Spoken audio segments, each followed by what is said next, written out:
Delay now this video किया जाता है। अगर नहीं पता तो टेंशन नहीं लेने का, क्योंकि आज के वीडियो में हम आपको दिखाएंगे डेली लाइफ में इस्तेमाल होने वाली चीजें फैक्ट्री में आखिर कैसे बनती हैं। तो दोस्तों, फैक्ट्री का सफर स्टार्ट करने से पहले वीडियो को एक छोटा सा लाइक करके चैनल को सब्सक्राइब कर लो, क्योंकि ये वीडियो हमने बड़ी मेहनत से बनाई है।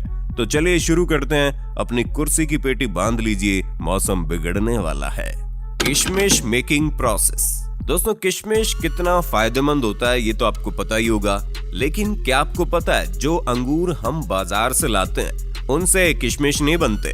अगर आप उन अंगूर से किशमिश बनाने की कोशिश करोगे तो अंगूर ऐसे ही खराब हो जाएंगे। दोस्तों, भारत में अर्कावती और सुल्ताना, इन्हीं दो अंगूर की किस्मों से किशमिश बनाई जाती है।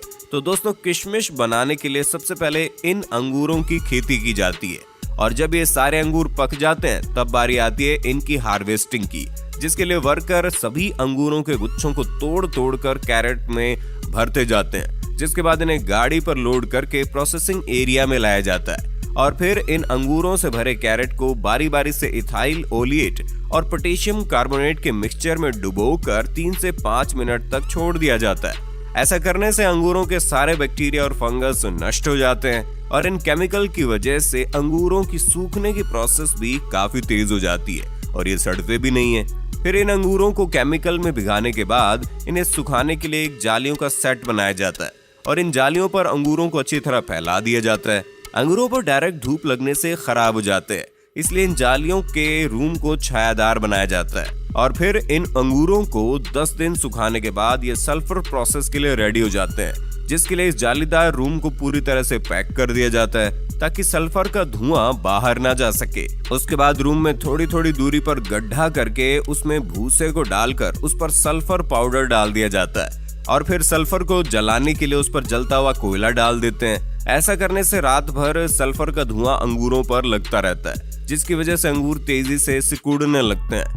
और इसके बाद अगले दिन इस रूम को खोल दिया जाता है, और फिर अंगूरों को 4 से 5 दिन सूखने के लिए छोड़ दिया जाता है। और जब सभी अंगूर सूख कर पूरी तरह से किशमिश बन जाते हैं तो इन किशमिश को निकाल कर कैरेट में भर लिया जाता है। इसके बाद इनकी सफाई करने के लिए इन्हें प्रोसेसिंग फैक्ट्री में लाया जाता है। फैक्ट्री में लाने के बाद सबसे पहले किशमिश को क्लीनिंग मशीन में डाला जाता है, जहां ये किशमिश कन्वेयर बेल्ट की मदद से जब वाइब्रेटिंग मशीन तक पहुंचते हैं तो ये मशीन अपने आप वाइब्रेटिंग सिस्टम की मदद से किशमिश में मौजूद डंडियों और कचरों को अलग कर देती है। और फिर इन अलग हुए किशमिश को वाटर प्रोसेसिंग से गुजारा जाता है ताकि किशमिश पर लगे केमिकल और धूल वगैरह अच्छी तरह से साफ हो जाए। और क्लीनिंग पूरी तरह से कंप्लीट होने के बाद इन गीले गीले किशमिश को ड्रायर मशीन में सुखाया जाता है, और फिर किशमिश सूख जाने के बाद फाइनली इनकी पैकिंग करके इन्हें मार्केट में भेज दिया जाता है।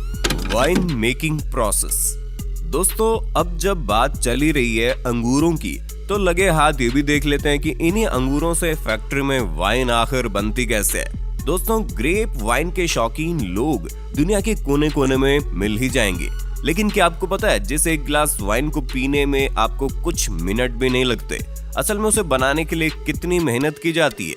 दरअसल नई अंगूर की खेती के लिए अंगूर की सूखी बेलों का इस्तेमाल किया जाता है, जिसके लिए यहाँ बेस्ट क्वालिटी के अंगूर के पौधों को तैयार किया जाता है। सबसे पहले खेतों से सूखी बेलें इकट्ठी कर ली जाती हैं, उसके बाद उन्हें फैक्ट्री में लाया जाता है और एक ऐसी मशीन में डाला जाता है जिसमें बेल की टहनी के ऊपर से बेकार का झाड़ हटाकर उसे साफ सुथरा करके लंबी लंबी टहनियां बना ली जाती है। अब इन्हें इकट्ठा करके कारीगरों के पास भेज दिया जाता है। कारीगर इन टहनियों को एक सी लंबाई में काटकर इनके गट्ठर बना देते हैं। उसके बाद बारी आती है इनकी सफाई करने की, और इन पर से धूल, मिट्टी और बैक्टीरिया को साफ करने के लिए इन्हें एक ऐसे लिक्विड में डाला जाता है जो इन्हें साफ करने के साथ साथ जर्म्स फ्री भी बना देता है। अब काम शुरू होता है कलम बनाने का, यानी कि ग्राफ्टिंग का, जिसके लिए जो सबसे अच्छी क्वालिटी की टहनियां होती हैं उन्हें गांठ वाले हिस्से की तरफ से छोटे छोटे टुकड़ों में काटकर उन्हें उसी घोल में डालकर उनकी भी सफाई कर ली जाती है।